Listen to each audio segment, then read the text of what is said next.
spool up video sounded cool, didn't it? But it's been a rough few months to get here, and we are ready to race, and this video is going to show you what's been up. What is up, guys? So I need to give you an update on the car. You know, a couple weeks ago we went to I guess 2 weeks ago went to Streetcar Takeover on the Saturday by the way. So to kind of recap, we went to Mooresville on Friday, then Mooresville Dragway, had a little race there. We sucked, fought some issues pulling power out of the car, finally got it figured out, and then on the third run we had a little blip out of the hole. We just kind of lost power and picked back up, and then right after the shift, probably after half track, it kicked out the groove a little bit. The car is kind of sensitive on the shift, being light in the rear. I need to start pulling some timing on the shift because on some of these surfaces that are less than ideal on the top end, they will it may tend to kick out of the groove a little bit. Like you'll see the drive shaft sensor have a little blip in it from where it does it. Anyways, you know, we thought maybe the crank sensor was going bad. Next day was Streetcar Takeover, so we go there, change the sensor that morning, make our first hit, and the car looks like it's going to go down the track. And right before the 60, it starts cutting out. I stayed in it like I did the night before, because the night before it only cut out one time, and this time it's just a consistent, you know, cut. Let off, drive it around, try to check the wiring. Can't find anything obvious, and then all of a sudden we find, Sammy to be exact, finds a loose power wire on the battery. That right there showed why the car, I'm pretty sure why the car was, what it was doing. It was throwing a crank sensor error in the Fuel Tech log, which was cool to see. Like, it'll show you if there's an error in the log. So we can see that, but I think it's because it was losing power, because it was the main power wire to the kill switch. So tighten that up, make the next pass, and it blows the tires off. I was pretty annoyed because that was round one, so I didn't look at the log a whole lot. I got back in it after that and it didn't cut out, so I think we had resolved the crank sensor issue. Well, a few days later, it's just Thursday, so we're at the third track in under a week now. I'm like, we're at Shadyside. It's an outlaw night. I'm like, you know, we're not trying to set records. We're not trying to go crazy fast. We just need to get down the track is what we got to do. We put some softer tune-ups in there, adjust the suspension, blows the tires off. I get back, look at the log, and what I thought was going to leave them like 10 to 12 pounds, left them 21. I was like, well, that explains it. So I go through and make some changes to the boost controller settings, use test mode, seems like it smooths out. Go up there again, get on two-step, and it makes too much boost. So I let off, get on it again, then I let off right when I see 10 pounds on the dash. But the problem is, even though it left on 10 pounds and it hooked, it took off, it proceeded to blow the tires off because too much boost came in too fast because of that. So, you know, here we are now Saturday after that. I'm like, I got my converter back after sending it off. I couldn't find anything wrong with it. I put it in the car, still a little tight, I'm like, whatever, I'll figure some stuff out. And I'm playing with the boost controller, trying to figure it out. Messed with it some Friday, come in Sunday for a little bit, messed with it.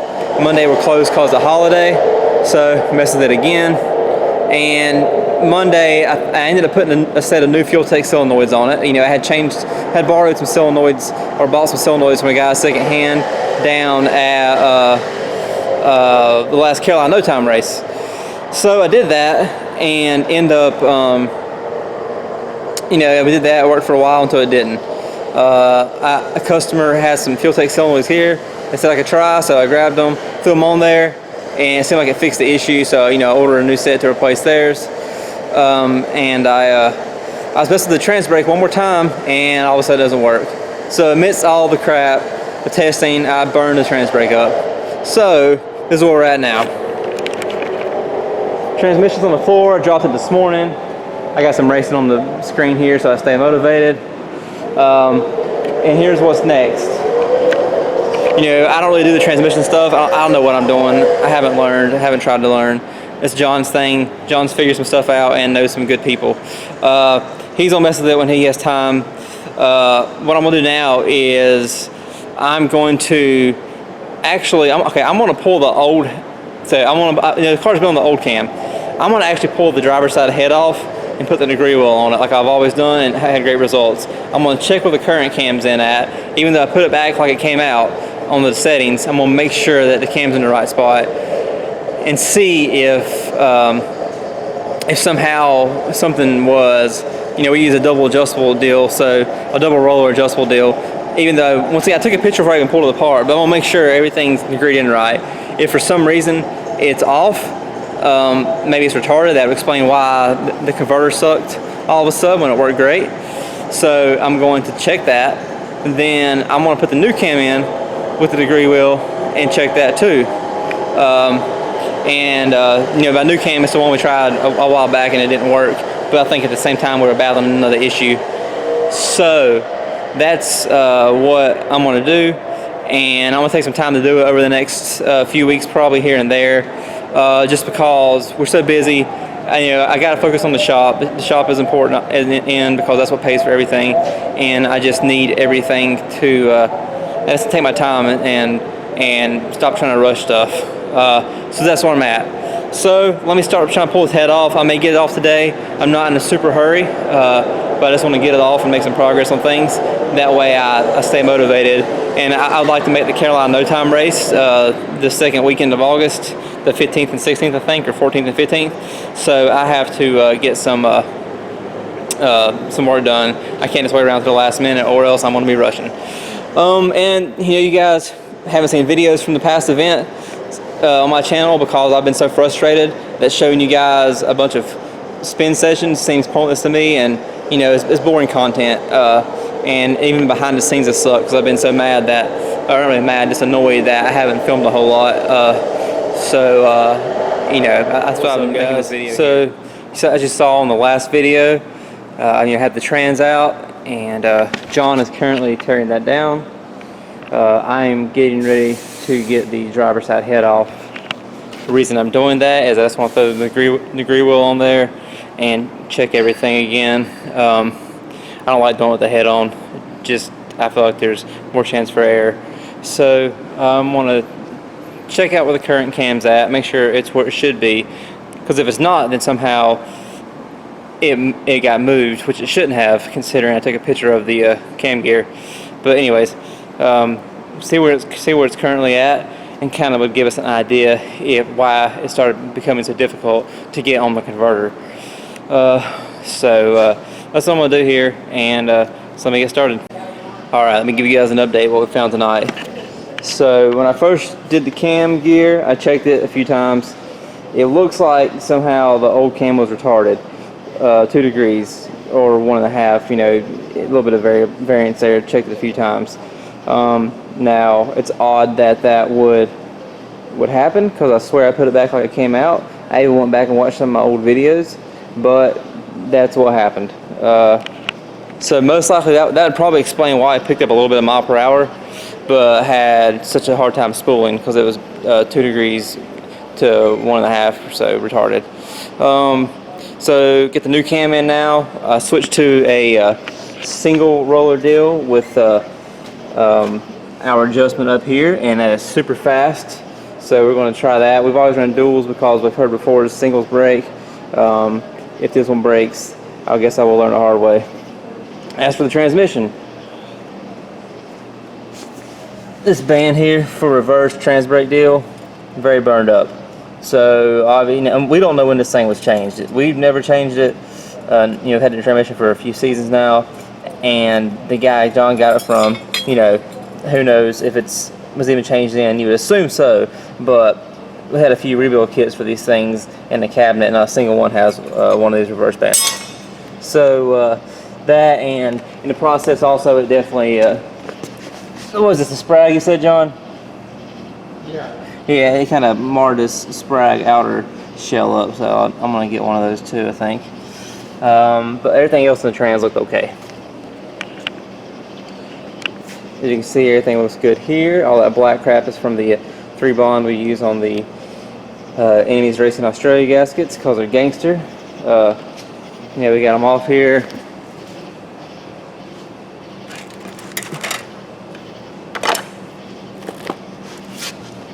There.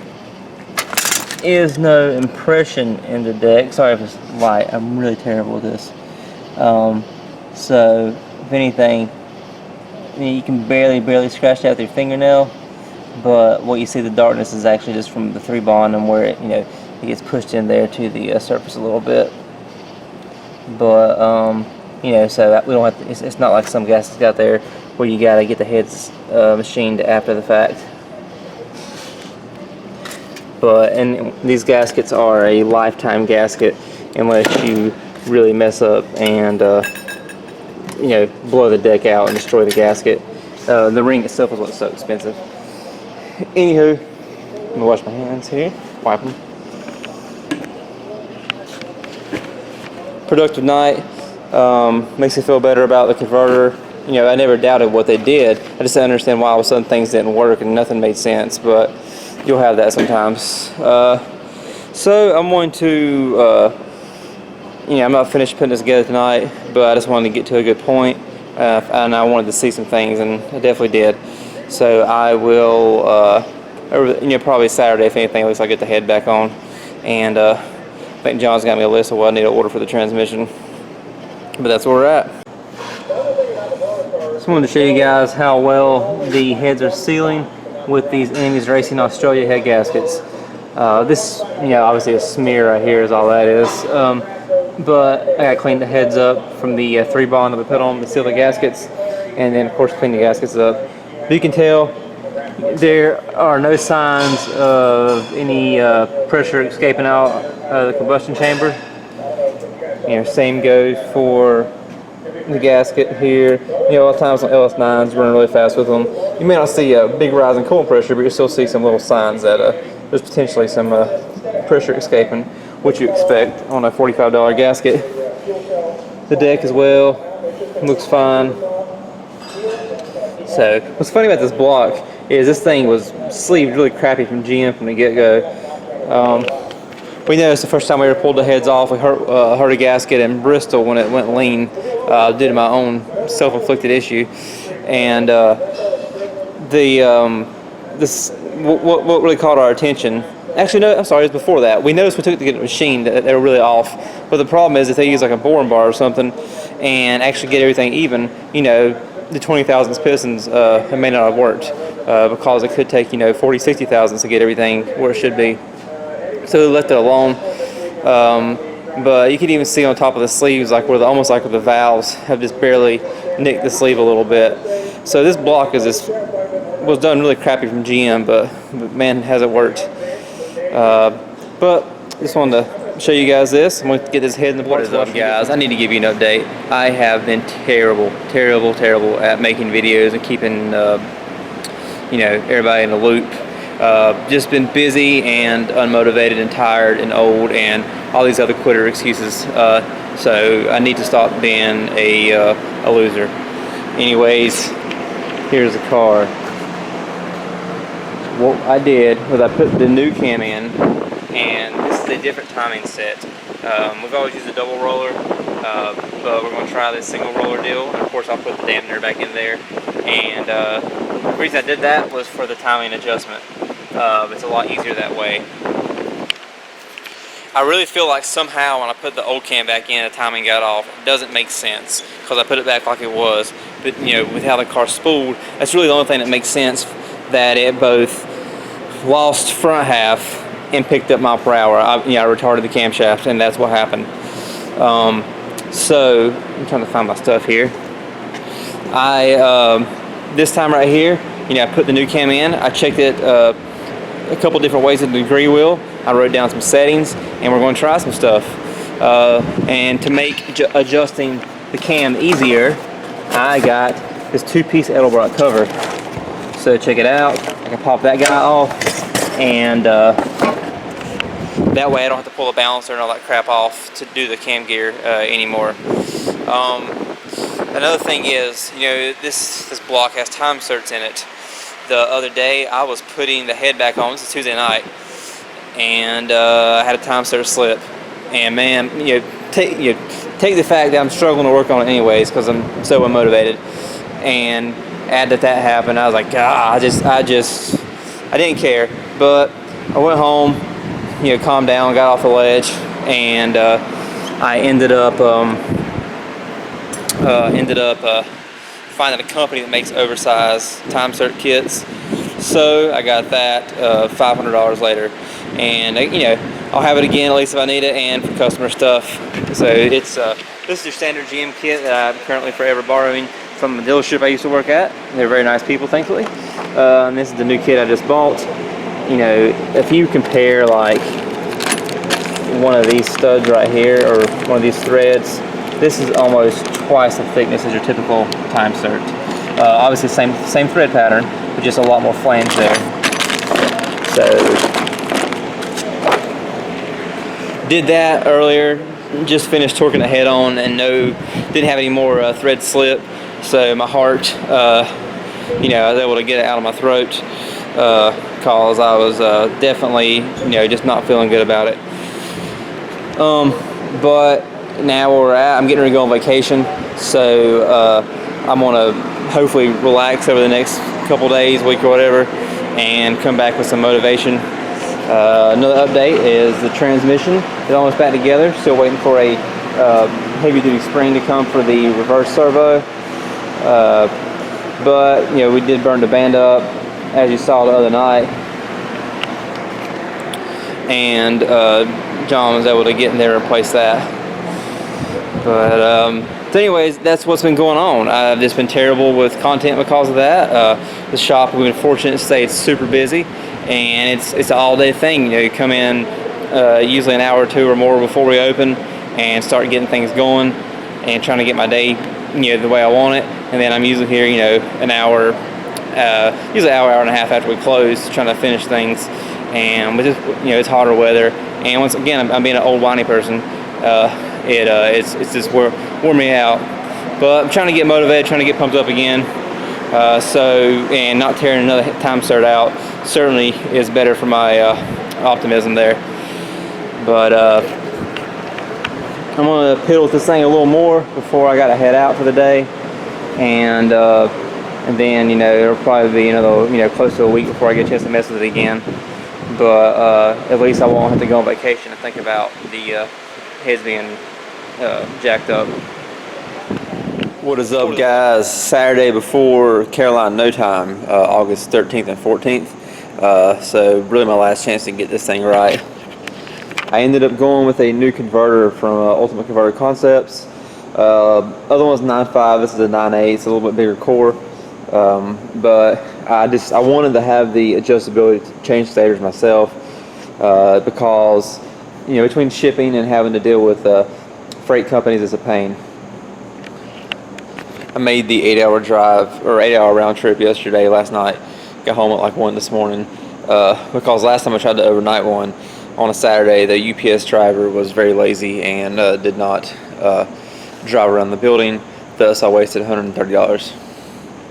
So what we got here is the actual converter itself. It's definitely a little bit lighter than your conventional one. You get the billet backing so everything bolts on. This right here is a tighter stator, and this one right here is a looser stator.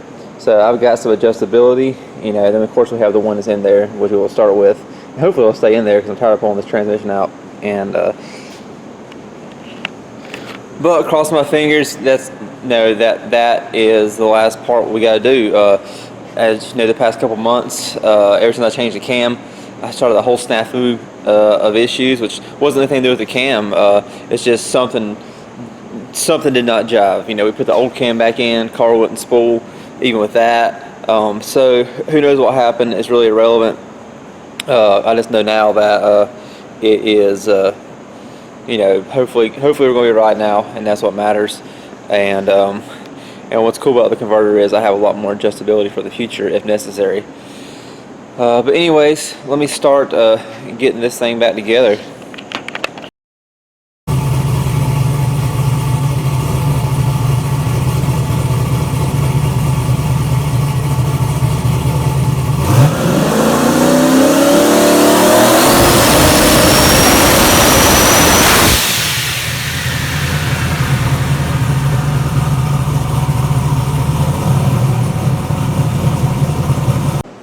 As you guys saw, it spools again, I cannot put into words the relief I feel.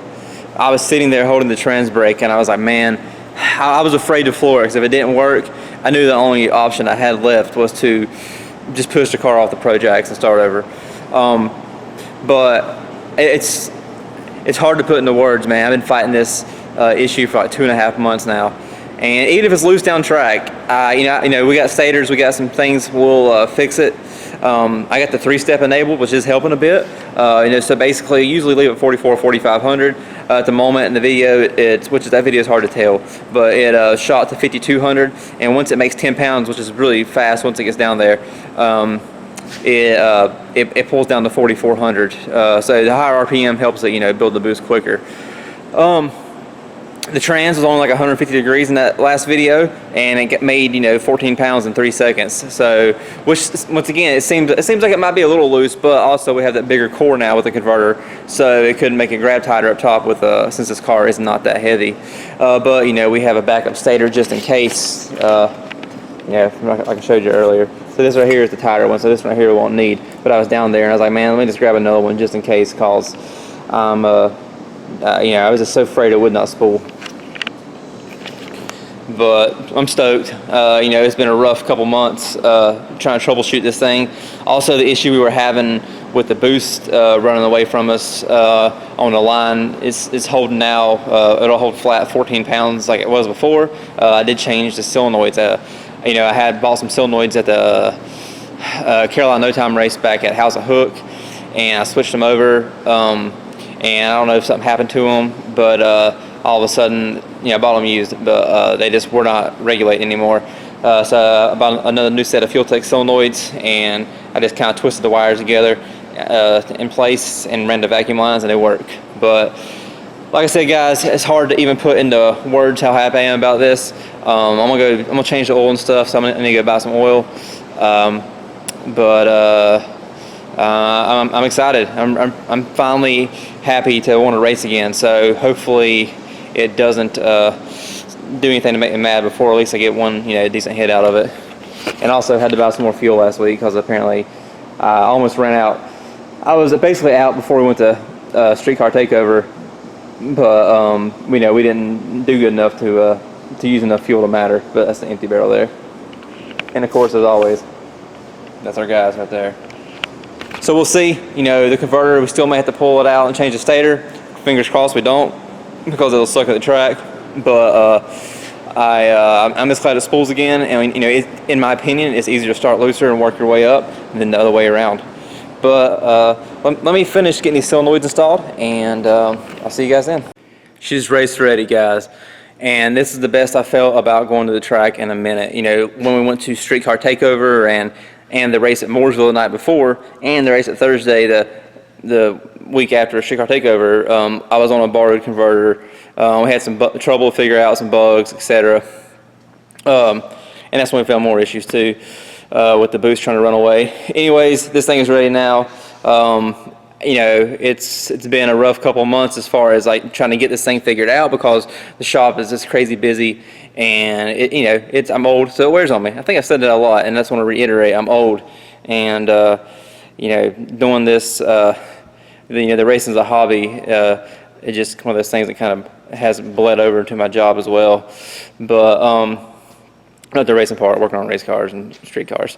But anyways, I'm stoked. You know, super thankful for Montgomery at Ultimate Converter Concepts. He's been really helpful with everything. Nick from Brian Tilley Racing has been helpful. I'm talking to him about cam stuff. You know, there's been a lot of effort put into this by John and myself, and I'm glad to see it's finally. You know, we still got to make a pass. We still got to make a 60-foot hit. We still got to get down the track. And by 60-foot hit, you know, obviously, I mean, usually the car goes to 60, it'll go the rest of the track, as long as it doesn't get a little funky on the shift. Which, you know, the converter could be super loose. Might have to change stators. But we got something to work with now, and it's the best I felt about going to the track with it in a few months. You know, it's really been almost 3 months since we made a solid hit, and that's when we went to 424.